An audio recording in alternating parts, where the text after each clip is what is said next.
Hey, something odd happened not long ago, and I wanted to tell the story and share that with you. Excuse my scruffy ragamuffin appearance. I just finished mowing the lawn, and I'm kind of a little yucky still, but I wanted to tell you about this story. A while ago, I was chatting with a buddy of mine on Facebook, and it was one of the many people that I've hypnotized, and I know his family, take a picture of him and his wife, things like that. And as I was chatting with him, you know how Facebook is set up that you've got the person's image and all their little things, their video postings and whatever else, and there's the little friends section with their little connections. And one was somebody I did not recognize and had that person's last name, and I immediately thought, oh well, duh, this is a relative of this person. And you'll have a connection to the person. It'll say their city or their business or their school, like mine would say, Brian Ahern, and wherever it is I am in Michigan. And this had the name of a school. And it was the school that I later went and spoke to the psychology classes about hypnosis. So I thought, oh my gosh, this is cool. Another advocate for me to, hey, come into the classroom, because that hadn't been confirmed yet. So I Facebooked my buddy back on his wall, and I said, who is this person? I thought I knew all his brothers, and was this a younger brother? And he wrote me back and said, no, it's my cousin. And so I wrote on his wall, oh, that would be nifty to tell him about me going to the school and everything, and it would be just buckets of fun, or words to that effect, some kind of just silly Briz-type remark. One day later, I receive this message in my Facebook inbox, and it's entitled, "Mother's Watching," with a string of exclamation points after it. And the message ran as follows: Brian, I don't know who you are, but I will tell you that I am, whatever the person was, so-and-so's mother. My son is not gay, all in capital letters. And while I have nothing against you or anyone else's misspelled sexual preference, you had better not ever, all in exclamation points, or all in capitals, make any advances or sexual comments about my son again. I work closely with the prosecutor's, misspelled, office, and I will turn you in for soliciting a minor! To quote Nick Kocher from Britannic, what the fuck is this? Well, it freaked me out. I immediately called my lawyer and was like, oh my gosh, what is her deal? And my lawyer calmed me down and said, well, first of all, she can't do anything because you haven't done anything wrong. I mean, you were communicating with a friend, you mentioned this person in third or fourth person or whatever it was, and she completely flipped out of her gourd.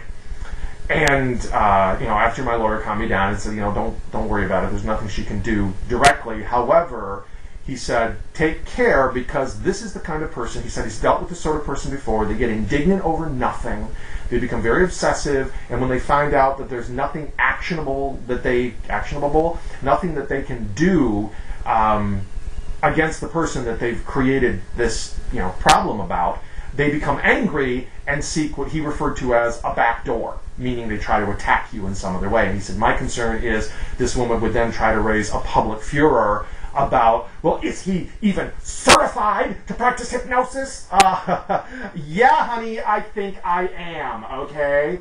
So it freaked me out enough at the time that a friend of mine who is choral director at the local high school had this big spring show coming on, and I didn't go to see it. I canceled on my plans to go see it, and I knew people who were working backstage, I knew other instructors, I knew some of the other students from, friends' children and things like this, but I got myself all freaked out that this woman, who knows, if she's there, I didn't know if her kid would be in attendance or even performing or working tech, I didn't know, but I was so freaked out by her assault, her verbal assault, that I thought, well, what if she shows up and she starts spreading all kinds of problems, and it's like, well, what is he doing here? He doesn't have any children here. Why is he here? Why is he watching these children so intently? And I just freaked myself out.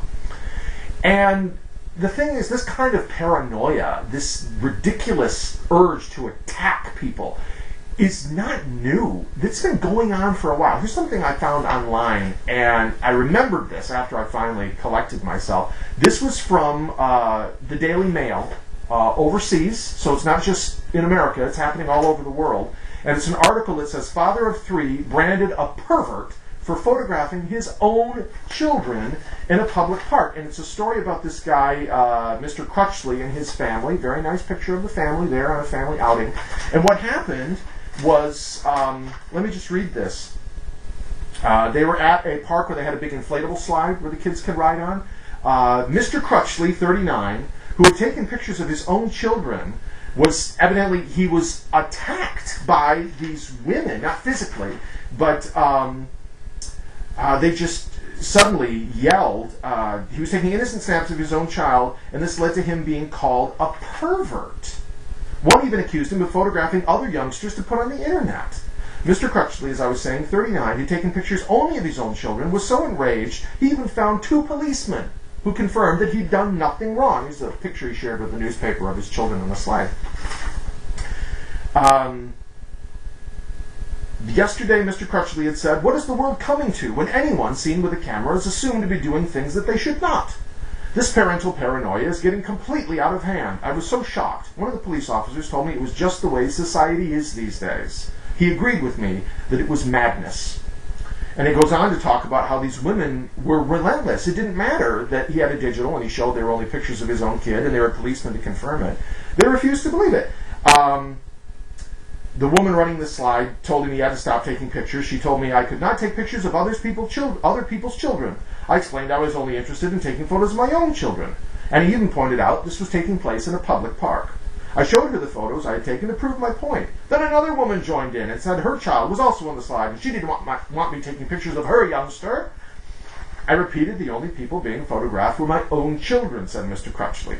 She said I could be taking pictures of just any child to put on the internet and called me a pervert. We immediately left. Even talked to the mother, Mrs. Crutchley, 37, a teaching support assistant and qualified nurse, said I was shocked by the reaction of these women. So you don't have to be gay. You don't have to be a hypnotist. You don't have to be in America. This was from 2 years ago. This was 2008. And the world is going nuts. Now, from what I'm able to determine, women like this, and admittedly, it seems to be women more than men who have this immediate response. Maybe it's motherly protection or something. I don't know. But they're just raw. They want to attack. And it's very disconcerting. And I've come to the conclusion on my own that it's one of 2 reasons they make these attacks. One, they are afraid of the worst with all the different crime shows and news programs and things like this. They're afraid that there's danger around every corner. Or, number 2, they want something to be bad. So they've got something to bitch about. They can be at the salon with the hairdresser. Well, I'll tell you what happened, Mildred. I was at the park and here's what I thought. You know, it just makes you nuts. Now, I realized that what I did was wrong. Not communicating with my friend on Facebook, but deciding not to go to my teacher friend's spring show. That was wrong. The worst thing we can do is cringe in horror at the attacks of these hens, harridans, and harpies who are ready to attack for no reason at all. The worst thing we can do is back down. Remember the famous quote that the worst thing, or rather the only thing, if I remember it correctly, for evil people to succeed in this world is for good people to do nothing. I'm paraphrasing. But if somebody makes a fuss like this and you're completely innocent, stand up for yourself, as I didn't, and I should have. And if they have a problem, fine. You want to go to the police? I'll call them first, honey. And then we'll talk about things like harassment and threats and slander and wasting police time. If we don't stand up for ourselves, nobody will. Who wants the harpies to take over? Ugh.